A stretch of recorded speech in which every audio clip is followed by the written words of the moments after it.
parce que l'anglais, ben, j'avais jamais été à l'école en anglais. Comment on traduit qu'on ne comprend pas la langue de départ et puis qu'on ne maîtrise pas la langue d'arrivée? Deux problèmes majeurs quand même dans ce métier. Et c'est pour ça que je me suis inscrite en droit en attendant, parce que je n'avais plus les notes pour retourner en sciences. Donc mes frères ont dit, ben, prends droit en attendant et tu vas te refaire une nouvelle moyenne et tu retourneras en sciences après. Donc je suis allée en droit vraiment par défaut. Et pendant que j'étais en droit, mais je travaillais comme interprète au téléphone. Dans le temps, mais il n'y avait pas d'Internet. Donc, l'interprétation se faisait avec une compagnie qui s'appelle AT&T Language Line Services aux États-Unis. Et ils nous mettaient comme ça au téléphone avec le client. Et il y avait des interprètes un peu partout aux États-Unis et au Canada pour le faire. Et c'était très amusant. En fait, j'ai beaucoup aimé. Je ne sais pas si je vous raconte une histoire de ça. C'est une histoire sexy. Ah oui, je vous raconte une histoire sexy. Alors, je vais vous dire un secret. Hein? Elle est née l'année du singe. Là, vous avez la parfaite singe. L'année du singe. Intelligent, drôle, charmeur, plein de séduction. Puis là, elle ne pourra pas dire que j'ai tort. Hein? Je monte sur l'arbre tout de suite maintenant. Bon, alors, il y avait le client, c'était un hôtel au Texas, à Houston, je me souviens encore. Et c'était le concierge de cet hôtel-là qui appelait parce qu'il avait devant lui son client français qui ne parlait pas anglais. Donc, il m'appelait et moi, je n'étais que Interpreter 109. Hein, il n'y avait pas de nom et le client ne savait pas non plus où est-ce que j'étais géographiquement dans le monde. Et donc, on est au téléphone et le client français voulait, en fait, demander au concierge s'il était possible de lui trouver une escorte asiatique pour un dîner d'affaires à 20h. Donc, j'ai répété ça au concierge en restant très professionnel, hein, sans jugement, sans commentaire. Et je pensais que le concierge allait dire ben, on n'offre pas ce genre de service, mais pas du tout. Le concierge a dit donnez-nous quelques minutes et on vous revient. Alors, quelques minutes plus tard, le concierge revient et dit bon, alors on s'excuse, mais ce soir, non, mais il ne sait pas si je suis asiatique ou non, parce qu'on est au téléphone et puis on parlait en français et en anglais.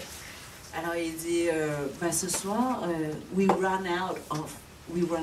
Alors on n'a plus d'asiatiques, d'escorte asiatique, on a, et là il a nommé une très longue liste, et je me souviens, devant moi j'avais mon globe pour regarder les pays, et écrire en même temps.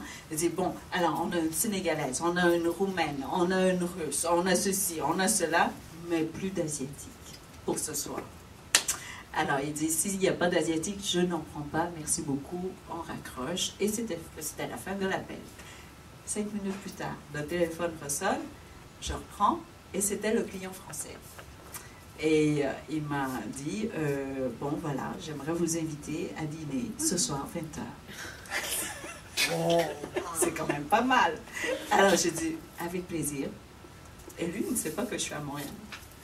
J'ai avec plaisir, mais je vais arriver avec un peu de retard. Ah, quand même, j'étais un peu loin. Il dit, ben, de combien de temps? Et j'ai dit, ben, ça dépend du moyen de transport, mais ça serait entre 24 heures et 48 heures. C'est quand même long. Et il m'a dit, pas de souci. Je vous envoie mon jet. Oh. Et qu'est-ce que j'ai répondu? Que votre passeport était expiré. Et non, encore plus bête. Le lendemain, à 8h, j'avais un cours de droit constitutionnel. Alors j'ai dit, je suis vraiment désolée, mais demain j'ai un engagement très tôt. Et donc je ne pourrais pas venir accepter votre gentille invitation. Et puis on a raccroché, et c'est tout. Et le lendemain, je suis allée au cours. Et 20 ans plus tard, je me dis, mais je ne me souviens de rien de ce cours. J'aurais dû prendre le jet. Hein? Quel regret dans la vie. C'est mon seul regret dans la vie. Je me dis, mais pourquoi je n'ai pas pris le jet pour aller au Texas? Bon, enfin, donc il y avait toutes sortes d'appels. Oui, il y a ces appels-là, mais il y a aussi des appels de police, par exemple, qui arrivent dans une famille, dans une maison de gens d'origine vietnamienne et qui retrouvent comme ça une main sur le sol et qui demandent à l'autre, la main est à qui? Et voilà, je suis au téléphone, puis il me demande, est-ce que vous pouvez demander à la personne présente à qui appartient la main? Depuis quand est arrivé là? Oui.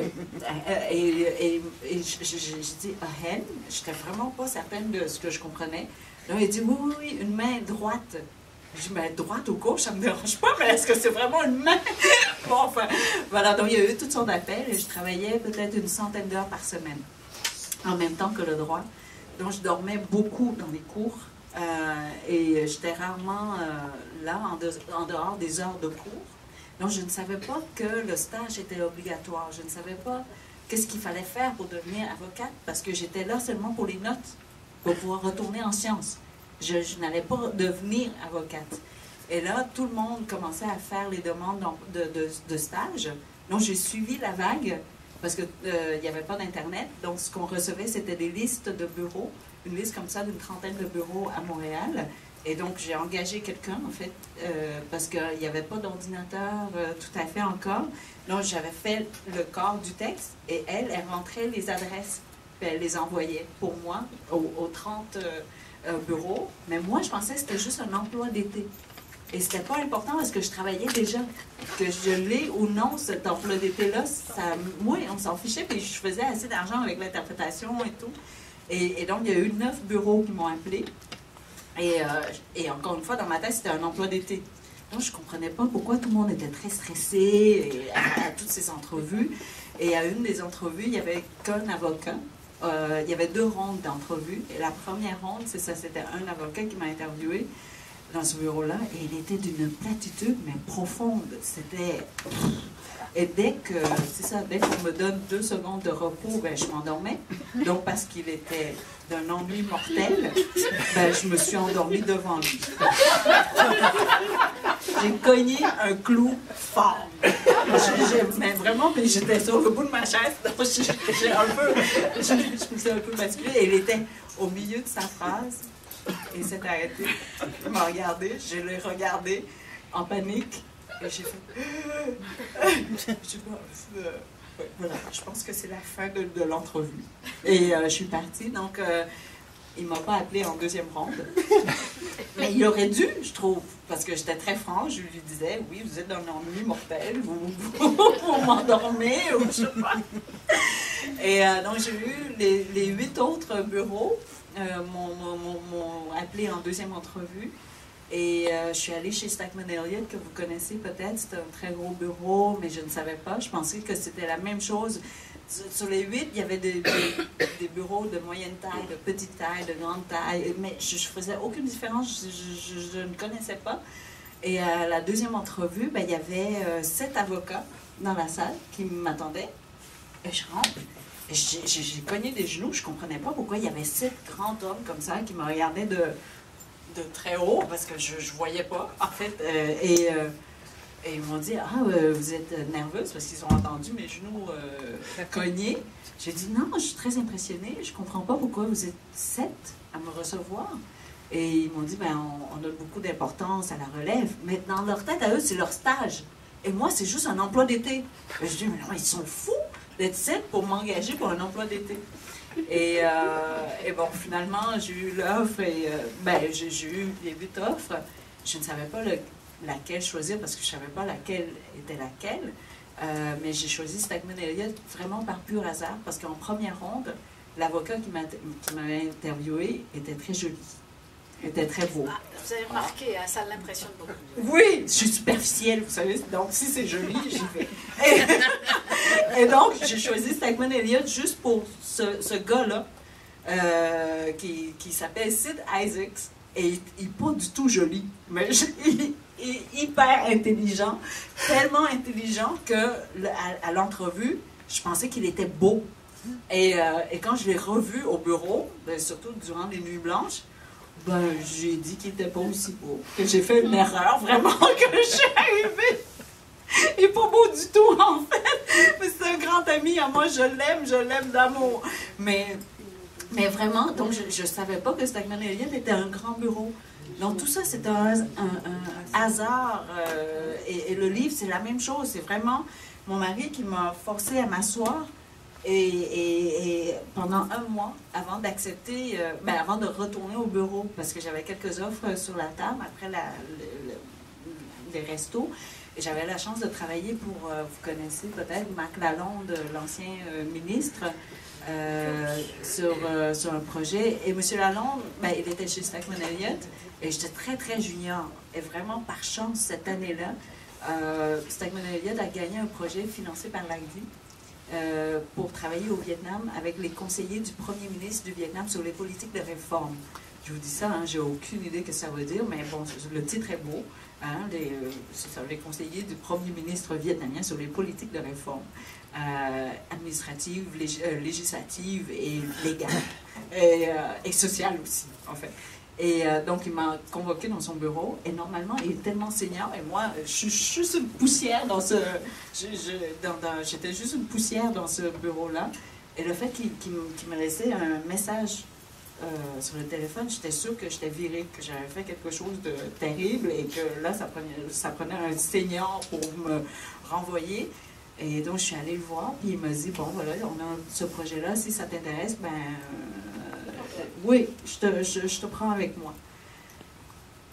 Et je ne savais même pas c'était quoi le projet, mais quand une personne aussi senior nous appelle, je savais que je pouvais apprendre juste en respirant le même air que lui. Alors, je dis oui, sans savoir qu'est-ce que ça voulait dire.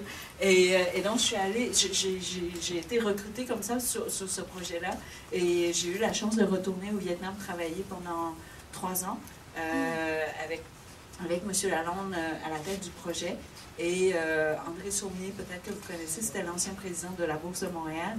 Donc sur place, on a appris énormément parce que c'était l'année où le Vietnam commençait, se construisait, ouvrait les portes pour la première fois.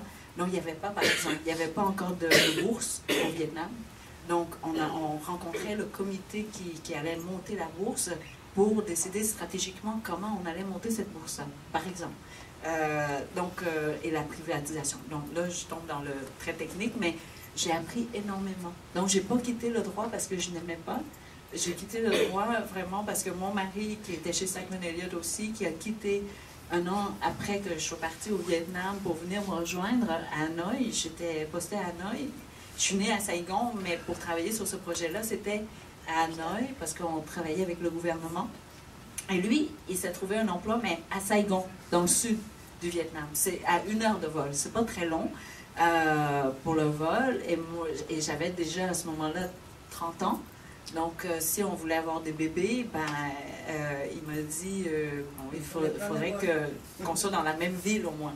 Là, j'ai dit là, on est dans le même pays, mais ce serait bien qu'on soit dans la même ville.